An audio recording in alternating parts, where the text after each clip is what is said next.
सबसे पहला और बड़ा विषय है जिस तरह से निर्विरोध सांसद चुनाव की पहले की चुन लिया जाए और लगातार कई दलों से, कई पार्टियों से लोग निकलकर हमारे भाजपा परिवार में शामिल हो रहे हैं, मोदी जी के नेतृत्व में काम करना चाहते हैं, राममय वातावरण में सब अपने आप को समाहित करके और अपना जीवन धन्य करना चाहते हैं।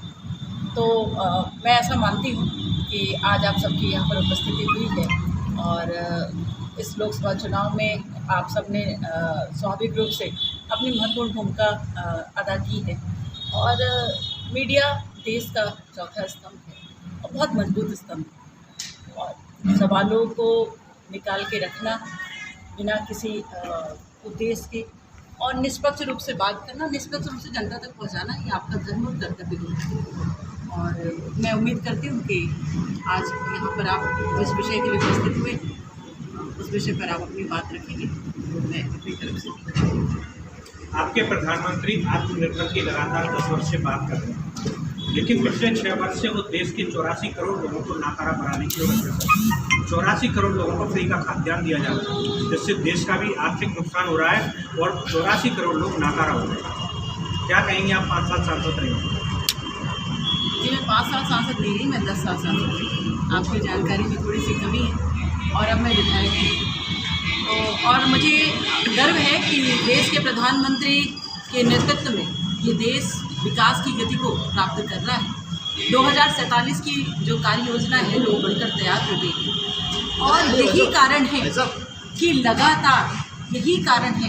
लगातार देश के इतने बड़े नेतृत्व के कारण और ज़मीनी स्तर पर काम होने के कारण जिस तरह से जो शब्द हैं उनको मैं अपेक्षित करते हुए मैं ज़रूर ये कहना चाहूँगी कि आप सामने देखिए, सामने का परिदृश्य देखें कि क्या स्थिति बनी हुई है।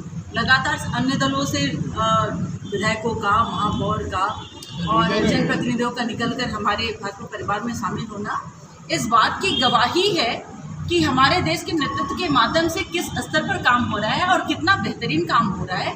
ये हम सब के लिए सौभाग्य की बात है और हम सब के लिए नहीं, ये अन्य दलों के कार्यकर्ताओं के लिए भी, अन्य दलों के लोगों के लिए भी सौभाग्य की बात है। पर निश्चित रूप से ये मजबूरी उनकी ये है कि सब तो अब सारी पार्टी ख़त्म करके नहीं आ सकते हैं। और आपने अभी देखा, अभी सुना आपने कि एक जीतू पटवारी नाम के कोई नेता हैं, शायद अब नेता हैं कि क्या है मुझे नहीं पता, क्योंकि जो भी नेता होगा वो अपनी पार्टी का सम्मान रखेगा, पार्टी का ख्याल रखेगा और अपने परिवार का ख्याल रखेगा।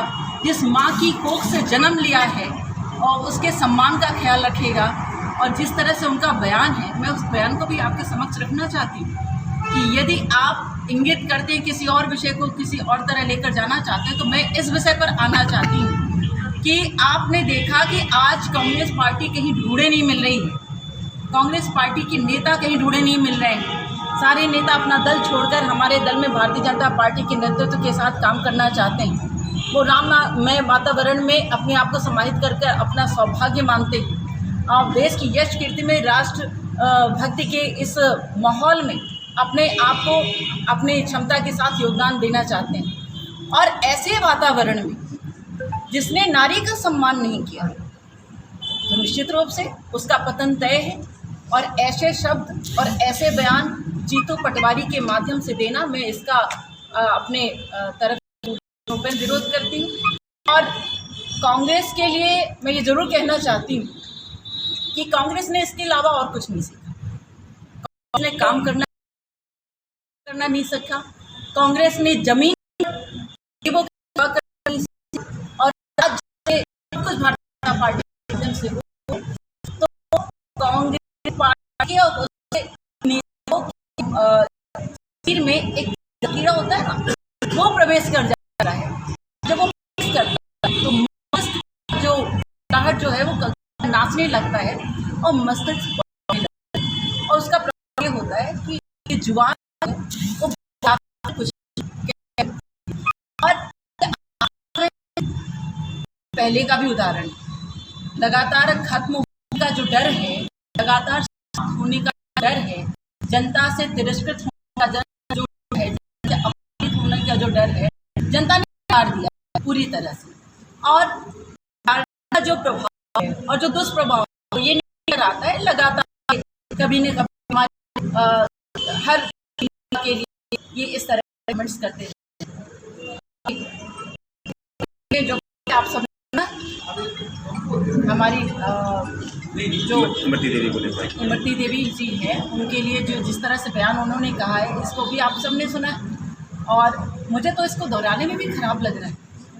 पर मैं इसके लिए दो चीज़ मानती हूँ।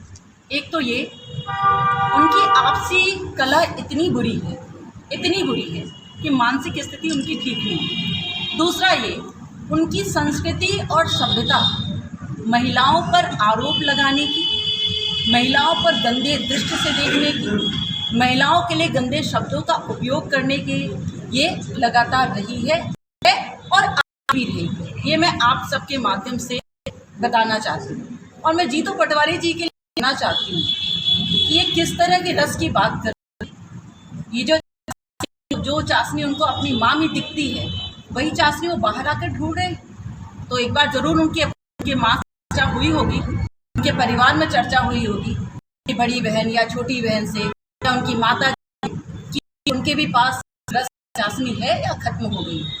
ज़रूर उनसे पूछना चाहती हूँ जीतू पटवारी जी से, पहले घर में जाकर इस विषय पर बात करेंगे। घर से निकली बहन के सम्मान के बारे में भी टिप्पणी। पन्ना अमानगंज की अध्यक्ष जो कि भारतीय जनता पार्टी के विधायक की बेटी है, 30,000 रुपये की रिश्वत लेते लोकायुक्त ने कल गिरफ्तार किया।